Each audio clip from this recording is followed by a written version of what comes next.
Magandang araw at magandang buhay. Sa ating mga minamahal na mga senior citizens dyan, ay meron pong panibagong balita na para po sa inyong araw. Nakita ko po ang inyong mga komento sa aking mga vlogs at kinakailangan ko pong bigyang pansin at sagutin. Sabi po dito, paano kami sa Mindanao? Kailan po kami makaka-payout? Kailan po ba ang Universal Social Pension sa Manila District 3? Thank you po. Tanong ko lang po, marami po bang schedule payout sa Quezon City District? Marami po nagtatanong dito, no? But attention sa lahat nating mga senior citizens, may payout releasing na, payout schedule sa January 19, 2026. So alamin natin ang buong detalye sa balitang ito. Ang mga ibabalita ko po sa inyo ay hindi po ito gawa-gawa dahil may resibo itong dala nang sa gayon po ay lihitimo po ang ating binibigay na mga impormasyon sa ating mga minamahal na senior citizens. At kung gusto mo itong content, pakinggan. Ang isa sa ating mga lugar na may payout ay ang Local Social Welfare Balabagan dahil sa January 19 po, 2026 ay meron po magaganap na payout schedule sa inyo pong per barangay. Sa Davao City po ay meron pong payout. Ang tawag po sa payout na ito ay annual subsidy para po ito sa ating mga minamahal na senior citizens sa Davao City. Ito po ang mga lugar na mag-payout. Sa January 16 sa Barangay San Isidro, January 17 sa Barangay Bunawan na may surname A hanggang L, Barangay Bunawan sa M hanggang Z, sa Barangay Panakan na A to C, Barangay Panakan D to N, sa Barangay Panakan N to Z sa January 19 sa Barangay Ilang sa A to L at Barangay Ilang M to Z sa January 20. At yun po ang mga lugar kung saan may magaganap na payout sa social pension at annual subsidy. Alam mo kung marami din nagtatanong, Sir, bakit wala pa sa aming lugar? Bakit ganito ganyan? So ang gagawin po natin is puntahan po natin ang ating barangay at tanungin po natin sa update sa social pension for indigent senior citizens. Nasa ganyan po ay meron tayong idea kung ano na ba ang ganap nito, kailan po ba mag-payout at ano yung dapat ninyong gagawin. Kasi as of this moment po, wala pa pong schedule yung ibang lugar sa payout po. Kaya naman, nag-aantay ako kasi kapag meron na, alam niyo namang ibibigay ko lahat ng mga detalye ng mga impormasyon na inyong kinakailangan. Hindi ko po yan papalagpasin dahil alam kong kinakailangan niyo po na ma-aware sa ano man yung dapat mong ma-update. At sa punto pong ito, sa pag-payout kasi mayroong mga requirements. Ito po ang mga kumpletong requirements na dapat nyo pong i-kumpleto. Kasi kapag hindi po i-kumpleto, ay hindi ka po makapag-payout. Sayang po ang inyong pong oras. So, ang dapat natin gawin is kumpletohin ang sasabihin ko ng mga requirements. Let's go.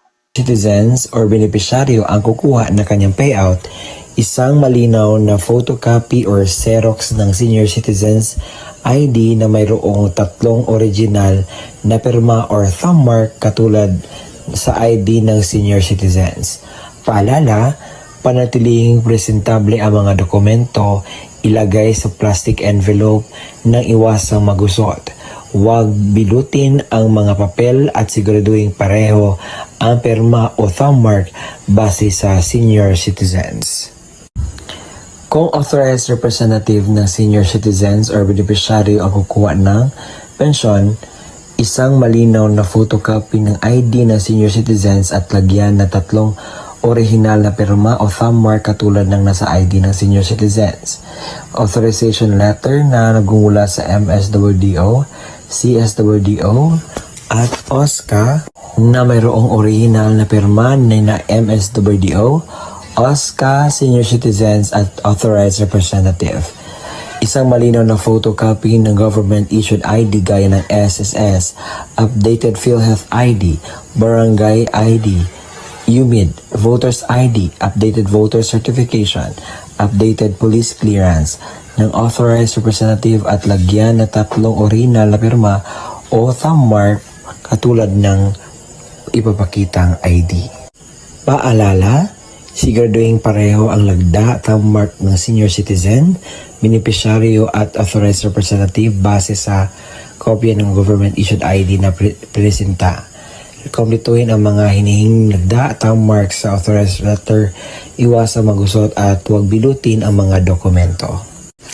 Kung namatay na ang benepisyaryo, isang malinaw na Xerox ng ID ng pensioners, warranty letter na nagmula sa MSWDO, CSWDO o OSCA na may pirma ng MSWDO, Xerox ng death certificate ng benepisyaryo na mayroong serial number, isang malinaw na photocopy ng government issued ID gaya ng SSS, updated PhilHealth ID, updated barangay ID, UMID voters ID, updated voter certification, at updated police clearance ng authorized representative at lagyan ng 3 original na pirma o thumb mark katulad ng pinapakitang ID.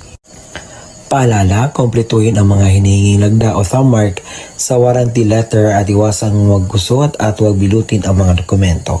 Kung wala ang death certificate, kinakailangan ng certificate mula sa MSWDO, CSWDO na nakasaad ng pagpatunay na ang benepisyaryo ay patay na at kasalukuyan inasikaso ang death certificate.